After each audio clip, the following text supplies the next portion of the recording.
बात करेंगे एक सफाक कत्ल की, जिसमें दो बेटों ने अपने बाप को ना सिर्फ कत्ल किया बल्कि इस कत्ल की वारदात को डकैती का रंग भी दिया। इन दोनों बेटों ने अपने बाप को ना सिर्फ कत्ल की प्लानिंग में जो है वो एक दोस्त को शामिल किया, बल्कि दोस्त को शामिल करने के बाद दोनों की जानिब से प्रॉपर प्लानिंग की गई और एक 38,000 रुपये का जो है वो वेपन खरीदा गया। इलीगल वेपन ये खरीदा गया। उसके बाद डकैती का रंग देने के लिए पूरी प्लानिंग की गई कि रात के वक्त जो है वो ये वारदात अंजाम दी जाएगी। और जबकि जो इसमें इजाज़ नामी मुलजिम हैं, जो कि अपने वालिद को कत्ल करना चाहता था और सिर्फ इसलिए कत्ल करना चाहता था कि वालिद की जानिब से उसे 1 करोड़ रुपए फराम किए गए थे कारोबार के लिए, और उसने उस 1 करोड़ का नुकसान कर दिया था, जिसकी वजह से जो वालिद है वो उसे बार बार तंग कर रहा था। ताहम इजाज़ की जानिब से जमशेद अपने भाई को भी इस कत्ल के प्लान में शामिल किया गया। उसके बाद उनका एक करीबी दोस्त था शिराज, उसे भी शामिल किया गया और सिर्फ शिराज को ये कहा गया कि तुम्हें 15,000 रुपये देंगे और एक आईफोन देंगे, जिसके बाद जो है तुम इस कत्ल की वारदात में हमारे साथ शामिल हो जाओ। शिराज को अपने घर बुलाया गया और वालिद के और वालदा के सोने का इंतज़ार किया गया। जैसे ही वो दोनों रात के कोई 2:30 के करीब सोए, उसके बाद शिराज ने जो है वो वेपन निकाला और वालिद को जो है वो एक सर पर गोली मारी। ना सिर्फ ये वाक़या यहाँ तक ख़त्म होता है, बल्कि इसमें यह भी देखा गया कि बड़ी होशियारी के साथ उस खोल को जो है वो वहाँ से गायब किया गया। शिराज को घर से रवाना किया गया और रवाना करने के बाद ये रंग दिया गया कि शिराज जाते हुए जो है वो डकैती के दौरान इजाज़ की मोटरसाइकिल भी लेकर गया और साथ साथ इजाज़ का जो मोबाइल फ़ोन है वो भी लेकर गया। इसके बाद इब्राहिम हैदरी पुलिस की जानिब से मुकम्मल तौर पर इस वाक़े की तफ्तीश शुरू कर दी गई। मशकूक वाक़े को जो है वो जब देखा गया तो पता ये चला कि ये डकैती नहीं है बल्कि प्रॉपर एक कत्ल है। इस वाक़े का जो मुकदमा है वो 302 के तहत जो है वो दर्ज किया गया और दर्ज करने के बाद इन्वेस्टिगेशन को आगे बढ़ाया गया। अब सिचुएशन ये है कि तीनों मुल्ज़मान को जो है वो गिरफ्तार कर लिया गया है। उन मुल्ज़मान की जानिब से इंकशाफ भी किया गया है कि उनकी जानिब से जो है वो ये कत्ल की वारदात जो है वो सामने आई है। ताहम इस हवाले से अब पुलिस मजीद इन्वेस्टिगेशन भी कर रही है, मुकदमा दर्ज कर लिया गया है। जबकि इस वाक़े में एक और पहलू भी है कि जो मकतूल हैं उसकी जो बीवी है वो भी इस वाक़े में मुबैना तौर पर मुलविस लगती है। ताहम पुलिस की जानिब से इस वाक़े की तफ्तीश जारी है। प्रोग्राम में आगे चलते हैं और इस हवाले से आगे बात करते हैं।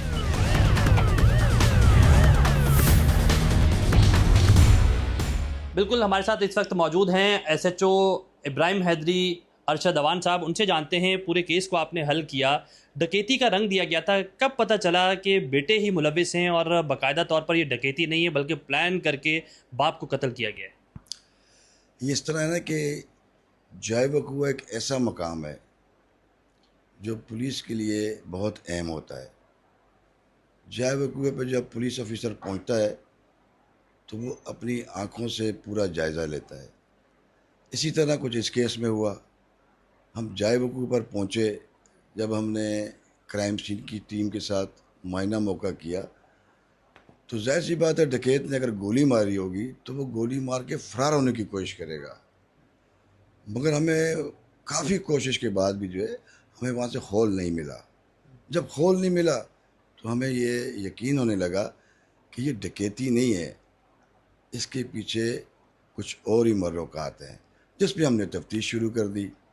जब हमने तफ्तीश शुरू की, मुद्दइयों से मिले, एजाज से मिले जो मकतूल का बेटा था, उसको थोड़ा सा हमने इंटरोगेट किया, शामिल तफ्तीश किया, तो उसने हमें रियल स्टोरी बता दी कि ये मैंने प्री प्लान अपने भाई जमशेद के साथ मिलके, अपने दोस्त का सहारा लेके हमने अपने वालिद को ख़ुद कत्ल किया और हमने उसको डकैती का रंग देने की कोशिश की। यही नहीं, वो इतना शातिर था कि उसने वकूए से खोल उठा के अपनी जेब में रखा और अपने दोस्त को अपना मोबाइल और मोटरसाइकिल भी दिया कि ये आप ले जाओ। उसके बाद फिर जब उसने इंट्रोगेट किया हमने इसको, तो उसने कहा कि जी मैं मोबाइल भी बरामद करा देता हूँ, मोटरसाइकिल भी बरामद करा देता हूँ, और हमने अपने वालिद साहब को क्यों मारा आपको वो भी असल वजह बता देता हूँ। तो हमें बड़ी हैरत हुई कि ऐसी औलाद भी दुनिया में है जो चंद पैसों की खातिर जो है अपने हकीकी वालिद को इस तरह कत्ल करवा सकती है, और वो भी किराए के कातिल से, एक मोबाइल फ़ोन की, आईफोन की लालच देकर और उसको चंद पैसों की लालच देकर। उसने बताया कि भाई मैंने अपने वालिद साहब को इसलिए मर्डर कराया कि उसने हमें बिज़नेस के लिए 1 करोड़ रुपया दिया था तीनों भाइयों को। वो जो है हमने कारोबार करने के बजाय अपने दोस्तों के साथ सैर व तफरीह में आगे पीछे घूम के खा ली, और वो हमसे पैसों का तकाजा कर रहा था।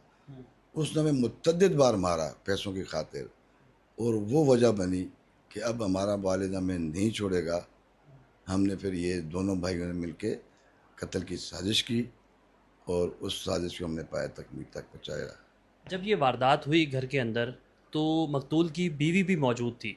अब तक पुलिस की इन्वेस्टिगेशन में क्या बीवी का कोई करैक्टर सामने आया? क्या वो भी अपने बेटों के साथ इस वारदात के अंदर मुलविस थी? चूँकि फ़ायर हुआ, एक घर के अंदर एक डेड बॉडी पड़ी हुई है, उसके बावजूद किसी को ना फ़ायर का पता चला, ना डकैत के आने का मुबैना तौर पर पता चला। कैसे आपको ये इन्वेस्टिगेशन में लगता है? असल में इस चीज़ पे हमने बहुत गौर किया। अब चूँकि इन्वेस्टिगेशन विंग अलग है और इस चीज़ पे क्या आया कि उसकी वालिदा मुलविस है, क्या उसके और कोई दीगर वालिदैन के साथ, वालिद की वालिदा के साथ उसका कोई भाई या और कोई रिश्तेदार मुलविस है, उस पर तफ्तीश जारी है। चूँकि मुल्ज़मान रिमांड पर हैं और उनके ख़िलाफ़ भी एविडेंस जो है इकट्ठी की जा रही है। अगर वालिदा भी मुलविस हुई तो यकीनन उसको भी मुकदमे में गिरफ़्तार किया जाएगा। अच्छा, ये बताया गया कि इल्लीगल तौर पर वेपन ख़रीदा गया। हमने माजी में भी ऐसे केसेस देखे हैं। ना सिर्फ वेपन इल्लीगल तौर पर ख़रीदा जाता है बल्कि शहर के अंदर रेंट पर जो है वो वेपन हासिल कर लिया जाता है। 8 से 10 हज़ार रुपये रेंट पर एक दिन के लिए जो है वो ये मिल जाता है वेपन। क्या कहेंगे, ऐसे कैसे मिल जाता है ये वेपन? इनको कैसे मिल गया? इन्होंने इन्वेस्टिगेशन में कैसे बताया? हाँ, आपने बिल्कुल दुरुस्त फरमाया कि ऐसी रावरी की वारदातों में एक ग्रुप दूसरे ग्रुप को किराए पे पिस्टल देते हैं, मगर यहाँ कुछ इस तरह चीज़ सामने आई कि इसने 38,000 का जो है इसने पिस्टल ख़रीदा और वो भी जाके ठट्टा किया दूसरे कोई मच्छी जानने वाला था इसका, जो बिज़नेस कारोबार करते थे, उससे लेकर आया था ये, और इसने अपनी तहवील में रखा रहा। जिस दिन इसने शिराज को बुलाया उस रात को उसी ने अपने घर से निकाल के शिराज को पिस्टल हैंड ओवर किया और शिराज उस पिस्टल को भी लेके गया, जो बाद में शिराज ने हमें बरामद भी कराया आला कत्ल। तो ये ख़रीद के एजाज़ खुद लाया था। बहुत शुक्रिया। बिल्कुल बड़ी सफाकियत के साथ जो है ये कत्ल किया गया है। पुलिस की जानिब से बेहतरीन इन्वेस्टिगेशन की गई और फौरी तौर पर इस केस को जो है वो हल किया गया है। अब देखना ये है कि जो मुकदमा दर्ज किया गया है, क्या उस मुकदमे के तहत इन मुलजमान को सज़ा हो पाती है। चूँकि इन्वेस्टिगेशन बहुत ज़्यादा कमज़ोर मुख्तलिफ़ मकामात पर हमें नज़र आती है, जिसकी वजह से इस तरह के मुकदमात में जो मुलजमान हैं बड़ी आसानी से छूट जाते हैं। इसी केस के अंदर जो मुलजिम शिराज है वो इससे कबल भी जेल जा चुका है और 4 माह बाद ही जो है वो जेल से वापस भी आ गया और उसके बाद इस कत्ल में वो मुलविस निकला है। पुलिस की जानिब से इन्वेस्टिगेशन जारी है। देखते हैं कि ये इन्वेस्टिगेशन कहां तक पहुंचती है।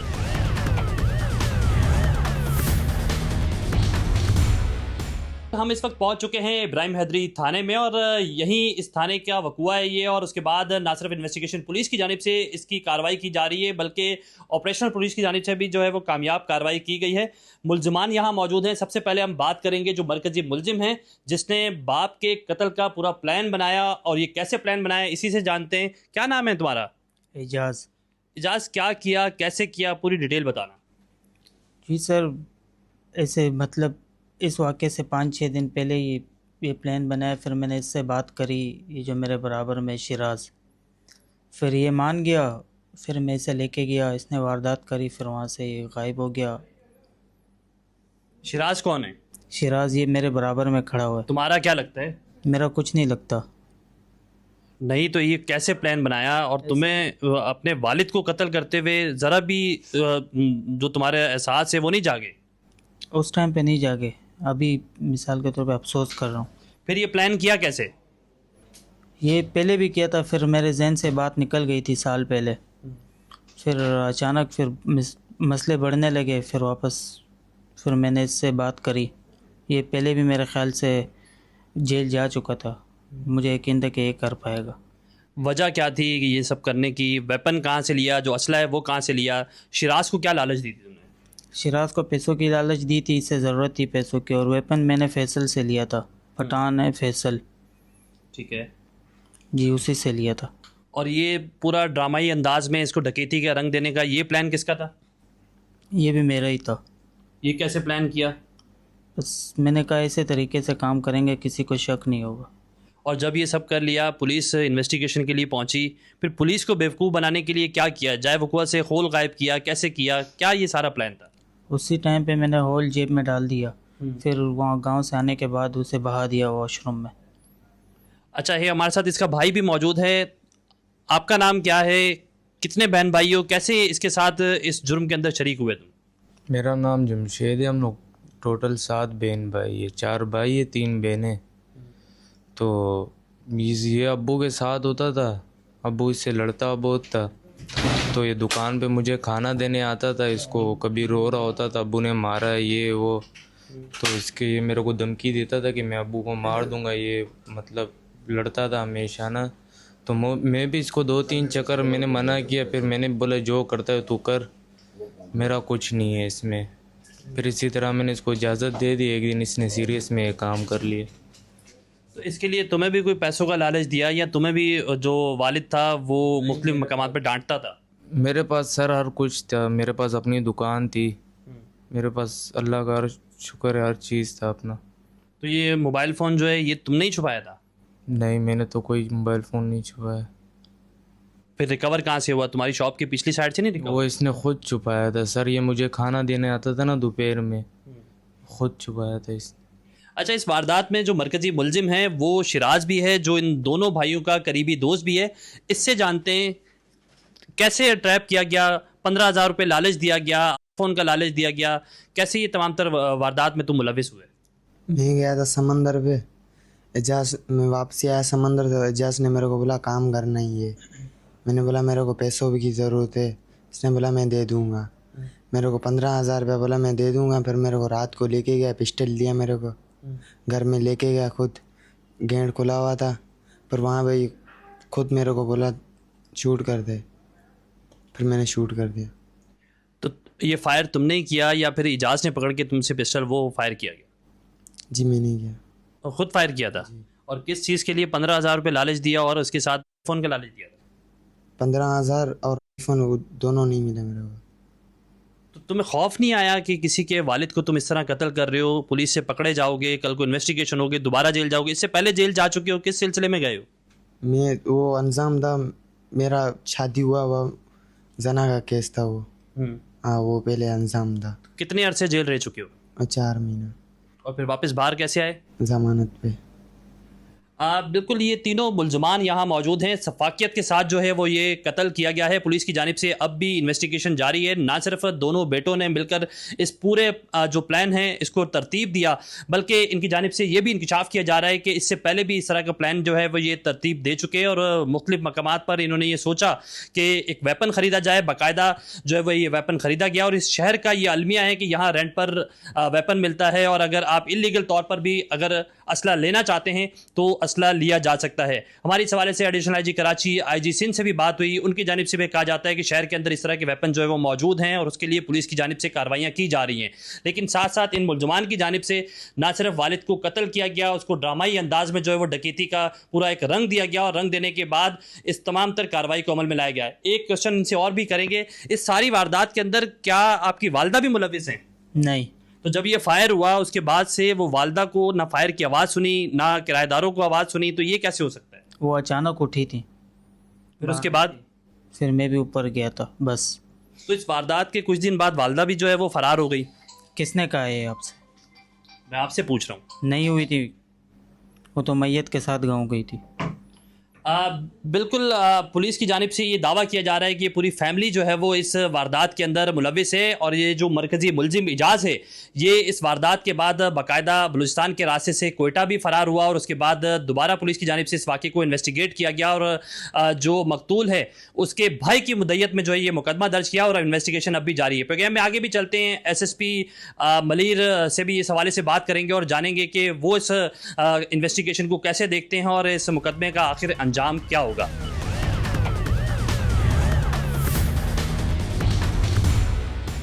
इब्राहिम हैदरी के इलाके में सफाक बेटों ने जो है वो अपने बाप को कत्ल किया। ना सिर्फ ये कत्ल की प्लानिंग की बल्कि बाप को कत्ल करने के बाद उसे डकैती का रंग भी दिया। ये तमाम तर वाक़या जो है वो कैसे पेश आया है, हमारे साथ मौजूद हैं SSP मलीर अब्दुल खालिक पीरज़ादा साहब। उन्हीं से जानते हैं कैसे ये वाक़या पेश आया, उसके बाद डकैती का एक इंसिडेंट पेश किया गया और उसको आप लोगों ने ट्रेस कैसे किया? जी बिस्मिल्लाहिर्रहमानिर्रहीम। जी it was a very surprising case for us as well. एक कॉल चलती है, इतला मिलती है कि किसी घर में कुछ डकैत दाखिल हुए हैं और दौरान डकैती मुज़ाहमत पे घर के जो ओनर हैं इकबाल साहब, उनको शूट कर दिया गया है। कुछ नकदी, एक बाइक और मोबाइल फ़ोन, ये स्नैच कर लिए गए हैं. Now this was a very heinous call to begin with. Police की नफरी वहाँ पहुँचती है, सीनियर ऑफिसर्स वहाँ पहुँचते हैं, द कंसर्न एसएचओ ही हिमसेल्फ वेंट देयर. और वहाँ पे पहुँच के हम अक्सर पुलिस वाले कहते हैं कि मौका बोलता है. तो जब मौका देखा गया, क्राइम सीन देखा गया, तो वो उन बातों को निगेट कर रहा था जो कि बताई जा रही थी. ये जो पूरी स्टोरी बताई जा रही थी, डकैत आए, इस तरीके से वारदात हुई और इस तरह मारा गया, मौका कुछ और बोल रहा था. The crime scene was very different from that. इस चीज़ को मज़ीद प्रूव किया गया. जो फॉरेंसिक एविडेंस वहाँ से कलेक्ट किए गए, जिस तरह जो गन शॉट का होना था, it was a very close, बहुत करीबी फासले से वो लगा था गन शॉट, और जो उनका बयान था वो उससे मुख्तलिफ था. इस तरह की और बहुत सारी छोटी छोटी चीज़ें हैं जो आपस में मिलती गई और एक क्लियर पिक्चर सामने आती गई. लेटर ऑन जब मज़ीद प्रोव किया गया इस चीज़ को, तो ये बात सामने आई कि दर हकीकत जो इकबाल साहब हैं, उनके दो बेटे एजाज़ और Jamshed, those were the two master planners जिन्होंने ये पूरा प्लान किया अपने दोस्त शिराज के साथ मिलके कि शिराज आएगा, वालिद को मारेगा और उसको डकैती मुज़ाहमत का रंग देंगे ताकि किसी इनके ऊपर कोई भी इनको सज़ा ना मिल सके इस चीज़ की. एक्चुअली इनका मॉनेटरी डिस्प्यूट था. दोनों बच्चे जो हैं नाफरमान थे, कोई अच्छी कमाश के भी नहीं थे. वालिद ने इनको इन्वेस्टमेंट की गर्ज से कुछ पैसे दिए थे कि जी चलो बच्चे अपने पैरों पे खड़े हो जाएंगे. कोई 1 करोड़ रुपए के करीब बताए जा रहे हैं. अब किस तरह उन्होंने वो मैनेज किया होगा, कोई चीज़ बेची होगी, वो बेहतर जानते होंगे. जब कुछ माह बाद इनसे तकाजा किया वालिद ने कि जी आपको जो इन्वेस्टमेंट के लिए पैसे दिए गए थे, what have you done with that, what do you have show for, आप किस तरह कर सकते हैं उस चीज़ के लिए. They did not have anything. शायद कुछ पैसे भी उसमें से खर्च कर चुके थे. इसी बात पे इनका झगड़ा भी हुआ. एक जो भाई है वो घर छोड़ के चला गया इसी असना में. Then they made this plan. Shiraz नामी जो दोस्त है इनका, वो भी कोई 18-19 साल लड़का है. उसको एक आईफोन की लालच दी गई कि जी तुम्हें आईफोन नया ख़रीद के देंगे और 15,000 रुपये तुम्हें देंगे. इस लालच में वो बंदा रात को इनके घर आता है. देन इनको एक वेपन दिया जाता है जो कि एजाज़ और जमशेद ने ख़ुद मैनेज किया था कहीं से. 35,000 रुपये का गालिबन कहीं से ख़रीदा था उन्होंने. और देन वो शूट करता है और वहाँ से भाग जाता है. अपनी इस ड्रामे को मज़ीद पुख्ता करने के लिए एक्चुअली वहाँ से मोबाइल फ़ोन भी गायब किया गया और वहाँ से जो मोटरसाइकिल थी वो भी गायब की गई. लेकिन अल्हम्दुलिल्लाह पुलिस ने इसमें बड़ा अच्छा काम किया. जो मोटरसाइकिल सरकशुदा दिखाई जा रही थी वो इसी शहजाद के घर से रिकवर की गई. और मोबाइल फ़ोन जो कि उन्होंने छुपाया था वो एक बेटे ने, एजाज़ ने, अपनी शॉप में, परचून की शॉप है वहाँ पे छुपा लिया था, वो भी रिकवर किया गया. और देन दे कन्फेस्ड. जब उनके पास कोई और चारा ना बचा, सारी स्टोरी खुल गई, तो then they actually confessed to this whole story. ये बताइएगा, घर के अंदर और भी लोग मौजूद थे, बताया जा रहा है कि वालदा भी मौजूद थी. क्या शुबा है कि वालदा जो हैं वो भी इस मर्डर के केस में मुलविस हैं? देखिए, जो वालदा का इसके अंदर किरदार है वो मशकूक ज़रूर है, क्योंकि जब इस तरह की एक हैपनिंग होती है तो how come the mother was not able to tell the police कि जी एक्चुअली क्या हुआ है. तो ये चीज़ें ज़रूर उनको भी शक के दायरे में लेके आती हैं. लेकिन ज़ाहिर है तफ्तीश का जो महकमा है वो अपनी तफ्तीश कर रहा है, हर एंगल से इसको देखेगा और उनका भी इसमें अगर कोई कसूर सामने आएगा तो कानून के मुताबिक कार्रवाई की जाएगी. इलीगल वेपन जो है वो ये ख़रीदा गया. हमने माजी में भी ऐसी स्टोरियाँ देखी हैं जिसमें इस शहर के अंदर वेपन जो है वो रेंट आउट भी हासिल कर लिया जाता है. क्या इतना आसान है वेपन लेना और किसी की जान लेना उसके बाद? ये बहुत अच्छा आपका क्वेश्चन है. देखें, जो इलीगल वेपन है उसकी अवेलेबिलिटी नहीं होनी चाहिए. Now this was again a big question जो आपने अभी किया कि एक इलीगल वेपन कैसे इतनी आसानी से इन्होंने प्रोक्योर कर लिया. तो वो जो लड़का है उसकी भी डिटेल्स हमारे पास आ चुकी हैं, उस पर भी हम अपनी वर्किंग कर रहे हैं ताकि उसको भी पकड़ा जाए और कानून के कटहरे में खड़ा किया जाए. अब इस पे जो मुकदमा हुआ है, 302 का मुकदमा हुआ होगा, क्या इसकी सज़ा बनती है? जो इसमें शिराज नामी मुलजिम है उसकी जानिब से इंकशाफात में ये पता चला कि वो इससे पहले भी जेल जा चुका है और हमने देखा है कि हमारी इन्वेस्टिगेशन इस तरह की होती है कि उसके बाद मुलजमान वापस बाड़ी आसानी से आ जाते हैं. क्या करेंगे इस केस में आप? देखें, this is a very important case, it's a very heinous case और अपनी सेंसिटिविटी की वजह से मीडिया की भी जीनत बना हुआ है. वी विल मेक श्योर कि इसको हर तरीके से हम एक अच्छे से अच्छा स्ट्रॉन्ग केस बनाएं और प्रोसिक्यूशन को किसी किस्म की कोई प्रॉब्लम ना आए. शवाहिद हमारे पास हैं, they have confessed to everything और उस कन्फेशन को बैक करने के लिए जो फिज़िकल एविडेंस है वो भी अल्हम्दुलिल्लाह हमारे पास है. तो आई एम वेरी होपफुल इंशाल्लाह कि अल्लाह ने चाहा तो उनको ज़रूर सज़ा मिलेगी और बड़ी सख्त सज़ा मिलेगी। 3 करैक्टर है इसमें, शिराज है, जमशेद है, एजाज है। इनका मास्टरमाइंड कौन था? किसने प्लान किया कि जाए वकुआ से फायर के बाद होल गायब करना है, वेपन कहाँ से लेना है और इसको डकैती का रंग देना है? क्या समझते हैं, क्या इन्वेस्टिगेशन में पता चला है? अभी तक की जो हमने तफ्तीश की है उसके मुताबिक Ejaz seems to be the master planner. All दो तीनों 2 भाई हैं, एक दोस्त है, they are very closely knit with one another, but Ejaz seems to be the master planner of this whole episode. जो ये 302 का मुकदमा है, इसकी अमूमन सज़ा कितनी होती है? देखें, सज़ाए मौत तक हो सकती है, बड़ा हीनस ऑफेंस है और ये जो ऑफेंस है ये एक आम 302 नहीं, आम कत्ल नहीं है। देखें, बेटे अपने दोस्त के साथ मिलके बाप को कत्ल कर रहे हैं, ये मैं समझता हूँ जो केस है ये हमारे माशरे के एक बड़े डार्क पहलू की तरफ भी निशानदेही करता है। ये बात मैं पहले भी कह चुका हूँ। हमारे जो अकदार हैं वो इतना गिर चुके हैं कि चंद रुपयों की खातिर, एक मोबाइल फ़ोन की खातिर जान ले ली जाती है। This is a very sensitive case और इंशाल्लाह वी विल मेक श्योर कि इसको हर तरीके से हम प्रोसिक्यूशन के लिहाज से बड़ा स्ट्रॉन्ग केस बनाएं ताकि इनको सज़ा भी मिले और ये एक मिसाल बने उन लोगों के लिए जो शायद कभी ऐसी प्लानिंग करना चाह रहे हो, ताकि वो इस बात से बाज आएं।